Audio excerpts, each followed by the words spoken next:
This is what we feel. We knew that our mission was tough. It was not in our hands. We did the part of our job. It didn't happen. Apologize to our fans and thank them for their incredible support. And I think we have to, all of us at the club, have to go through this moment of sadness. It's tough. I've been here for 6.5 years now. Had a lot of good moments, and you know this outweighs all of it. You know, it's getting this club relegated.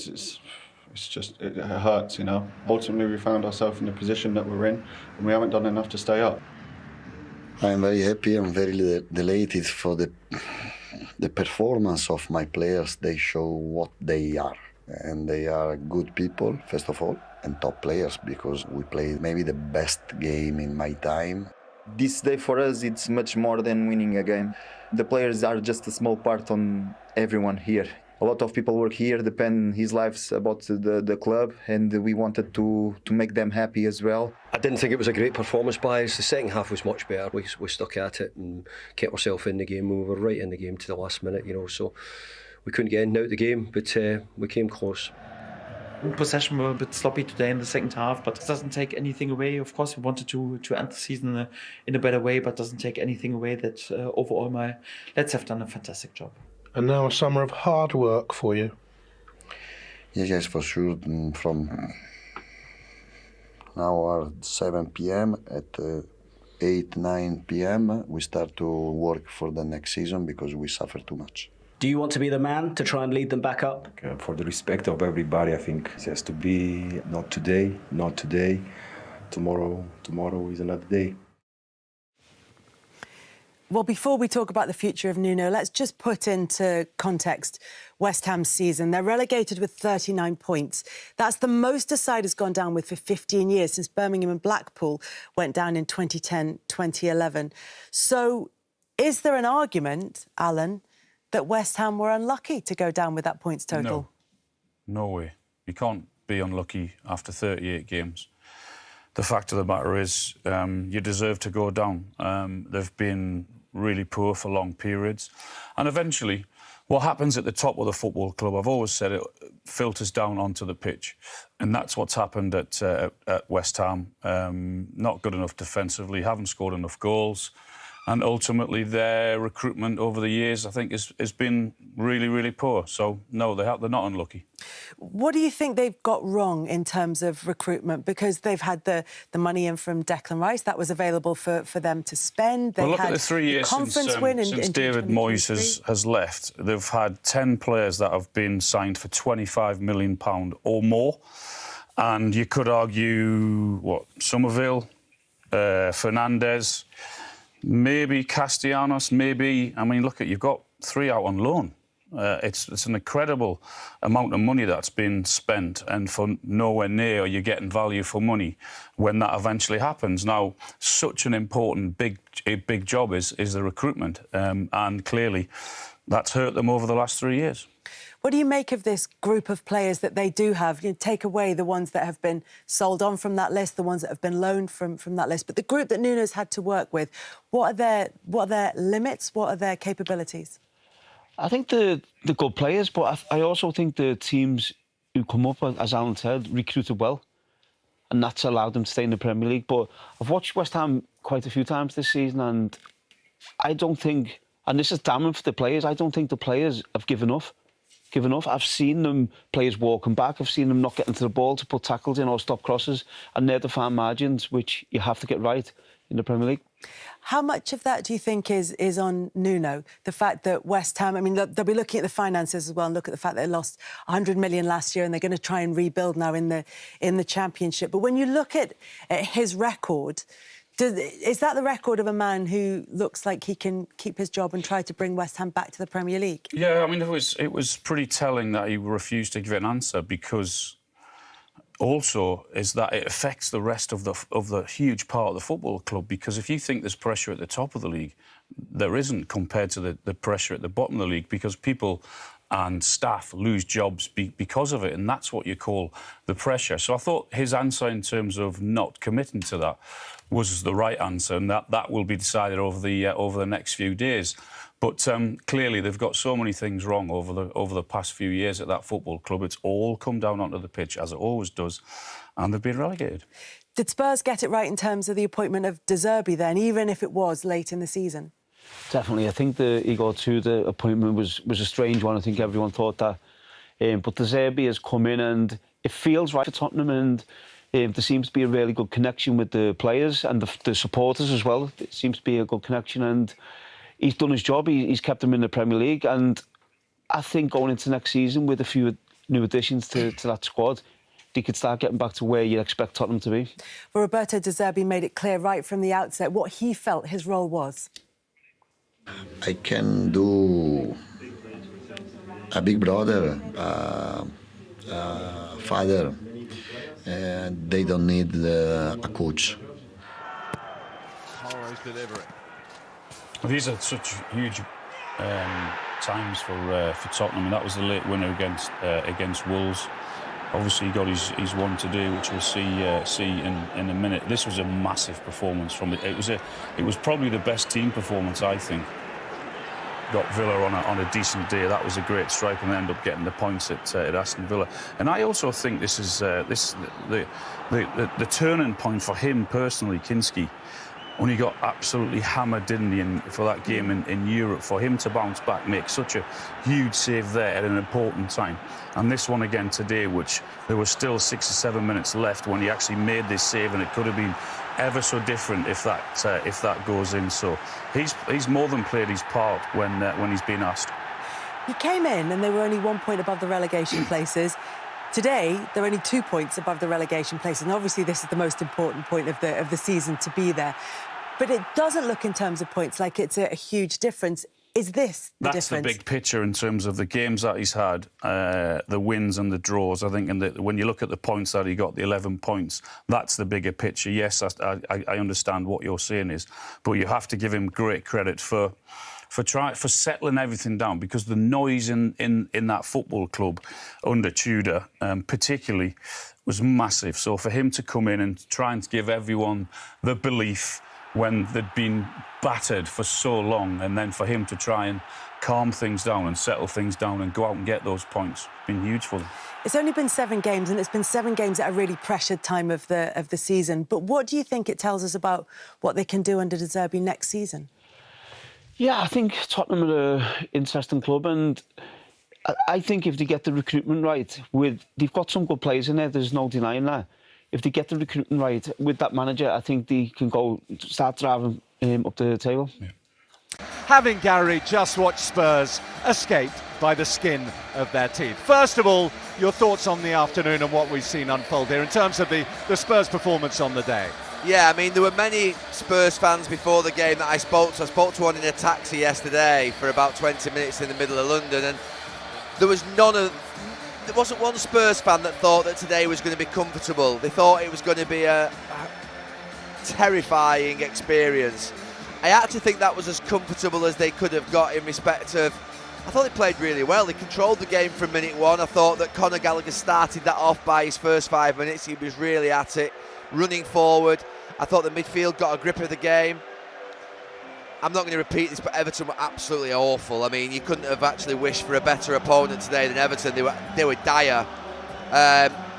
David Moyes didn't get anything out of his team, and I think he'll be unhappy about that. But for Spurs, they were dominant as a 1-0 could be, and they felt really comfortable. They defended well. Everton didn't have a shot on target, I think, until 15-20 minutes to go.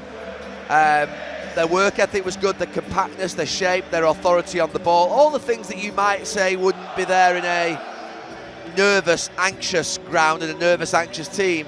I didn't see that. There was a lot of experience out on the pitch, and I think today they handled the occasion well. I mean, it doesn't get away from how they've been and what they put this crowd through and this fan base through, but today I thought they were solid. Their 3rd home win of the season, their first since December. It's been wretched here. Before today, the joint worst record with Burnley at home in the Premier League.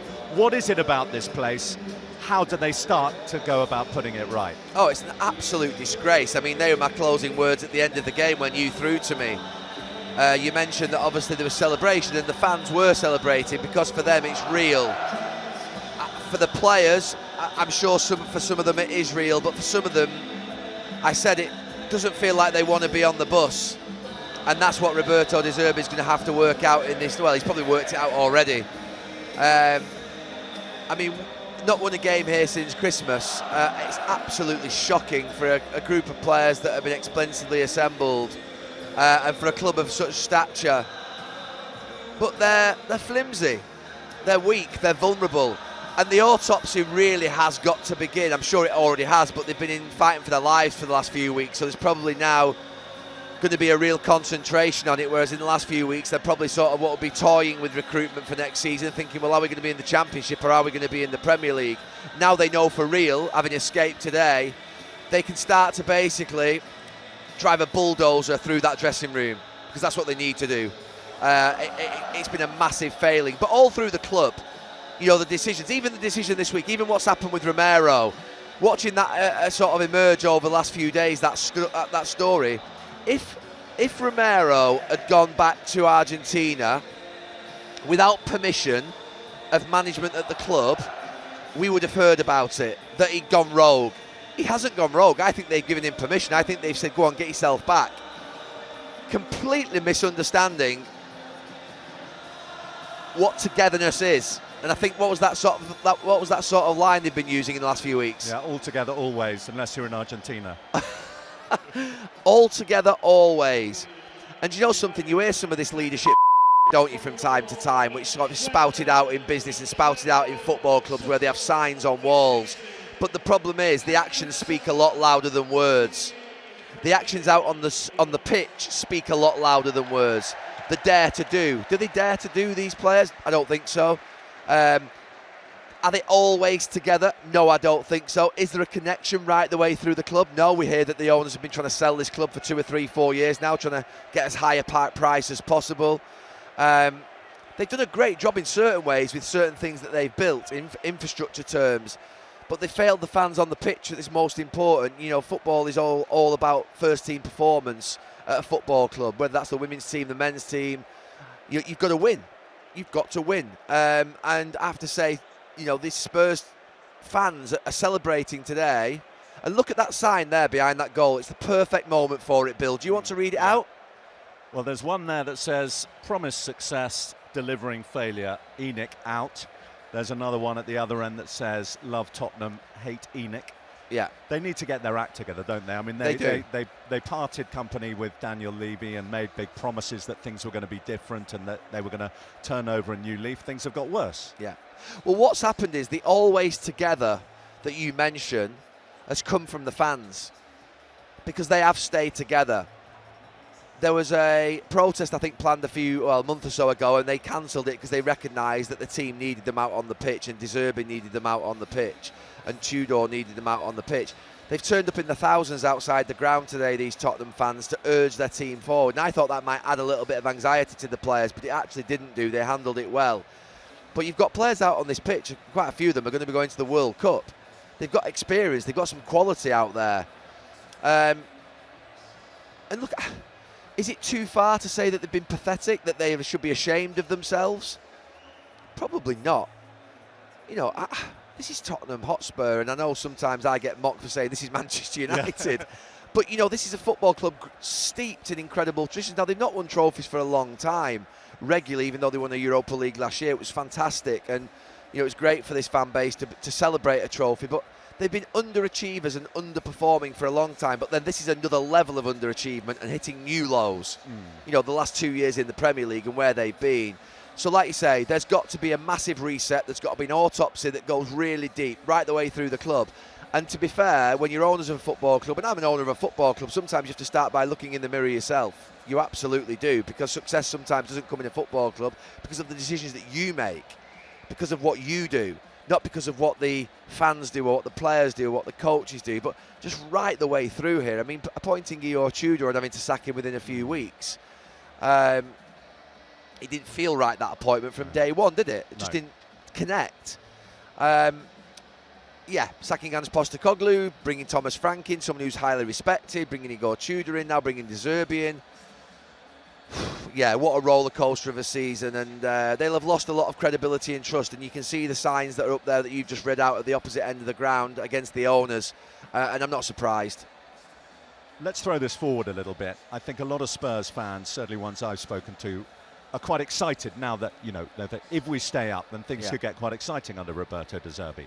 We've seen at probably the most stable Premier League club, he managed to fall out with the management then because they didn't match his ambition, and that's obviously when he was at Brighton. Yeah. He walked out on Marseille because things went, you know, he's explosive, he's combative, and he's combustible. If they don't back him properly in the summer, you could see him walking out, couldn't you? He's obviously been made promises to come in. Oh, they'll have to back him. Oh yeah, I think he's not going to sit down lightly and sort of have his belly tickled by the ownership and believe anything that they say. I mean, they must have given promises on the way in. And like I said before, there's a bulldozer needs to go through that dressing room, and he's the bulldozer. Yeah, what's he going to do with his captain? Van der Ven, I'm sure there'll be a lot of clubs after him. Yeah, there's big decisions to make at this football club, and he'll have decided already in this first 4 or 5 weeks what he wants and what he needs to remain from the current dressing room and the current squad.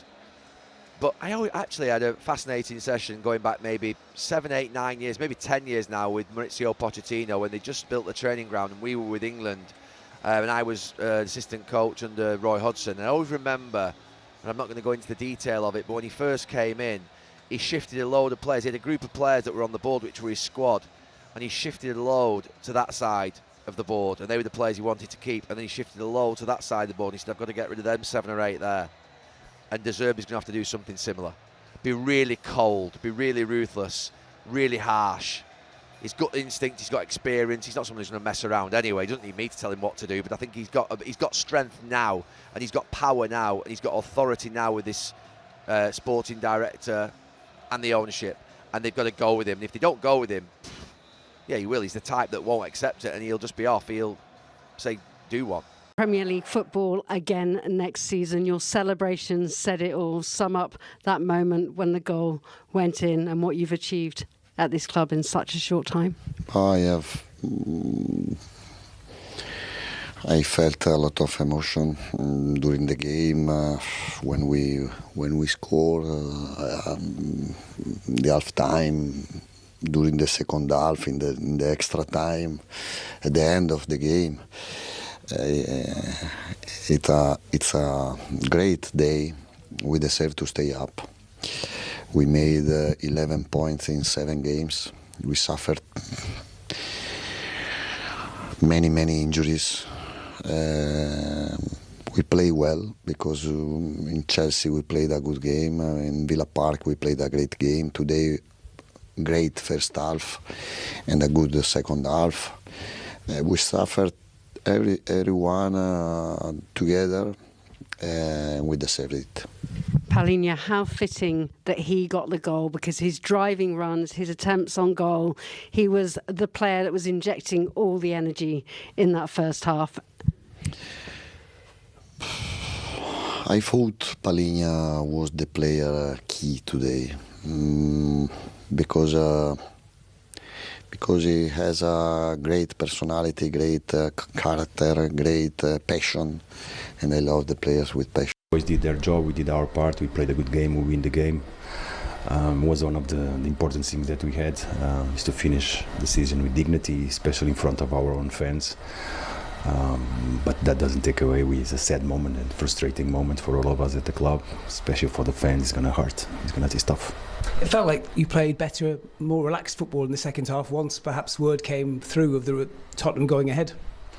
Through all the game, if you look at the game, it was a nervous game. It was a nervous game. There was nobody at the stadium. Was the hero was there, and the players knew what was happening. But like I said, in tough situations, the boys performed, the boys compete, and our job was to win the game. We did it. It's a tough one because 39 points is the highest total for a relegated side in 15 years. Yeah.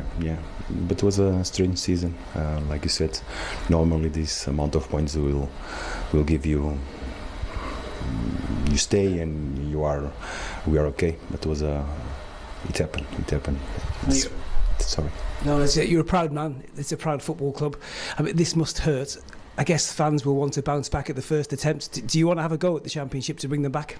No, look, for the respect of the fans, is the moment to go through the sadness. It's tough.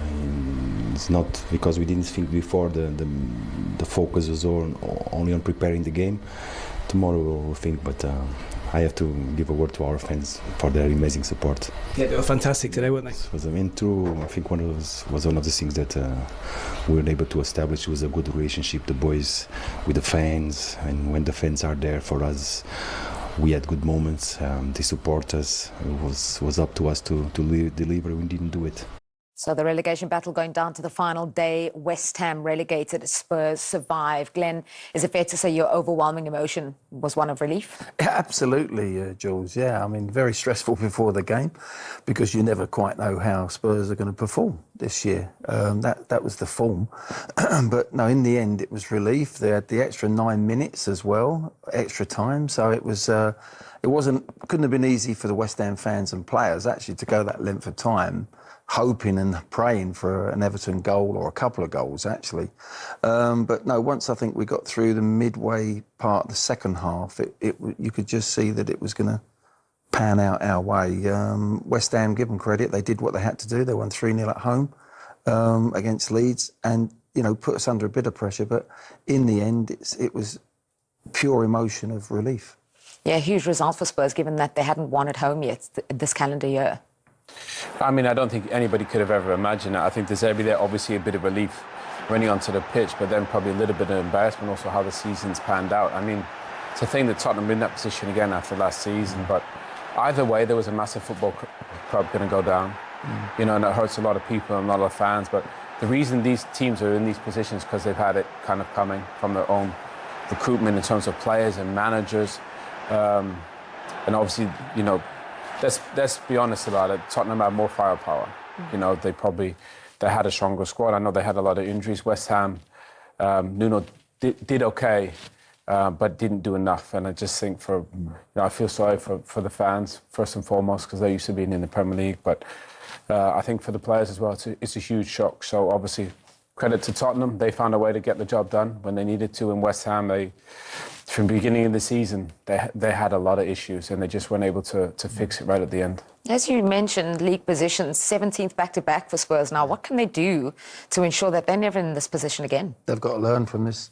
I hope the fear that went through from right at the very top, the ownership, all the way down through the players, the staff, the fans, everyone's got to say the fear of thinking about actually if we go down, that fear's got to drive you on.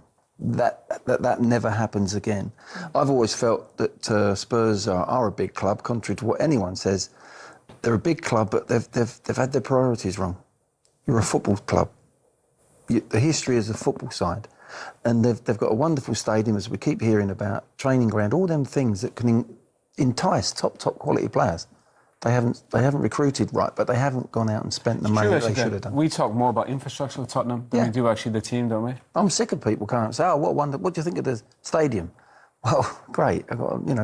It's no good having a lovely house if you've got nothing in it. So at the end of the day, let's move on to the football, guys. Let's get that right because the last 2 seasons, there's been 2 facts this year. Horrific injuries, 13, 14 at some stage. And last year they had to guide the ship through to win a trophy. So there was players rested and whatever. They knew they weren't going to go down. They were bobbing, sort of floating, never going to go down. So there was 2 facts there why 17th is not good enough for Tottenham, whatever. But now they've got to learn all them lessons over them last 2 seasons. And the whole, from the top to the bottom, has got to be restructured. They've got a new manager in. I think it's going to be a good manager. Yeah, he's good. But he's going to have the players to do it. It was interesting. Everybody thought Daniel Levy was one of the issues, but he was the one probably turned them into a brilliant business, didn't he, with the stadium and the training ground. But actually, Daniel's since got the sack, and that wasn't. And I think they probably lacked a bit of leadership, since he's left in terms of recruitment.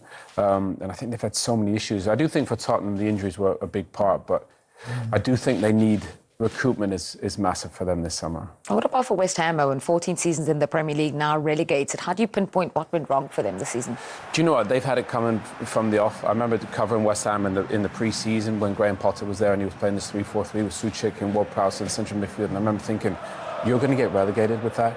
And I watched the pre-season, and that somebody in the football club didn't say, guys, we can't play like this. And I think they had some really good additions late in the window. See, Fernandes coming, he's been absolutely fabulous. He's a top 4 player. Jared Bowen, what a fabulous servant he's been to them. It'll be interesting if he stays or if he goes. But they've had issues throughout the whole season. And with the utmost respect, they haven't managed it well, you know, in terms of the coaches coming in. And I think it's a shame for such a brilliant fan base. I think they concede too many goals. Oh, big time. I mean, they scored 46 goals, or I think around about 46 goals, but it's at the other end. That's where Spurs going into this game had a big goal difference advantage because of the goals that they conceded. It was simply down to that. But they've got some terrific players, really good players that actually are going to be... They'll get raided, won't they? Yeah, they'll get raided. But outside of Bowen, who were the leaders there?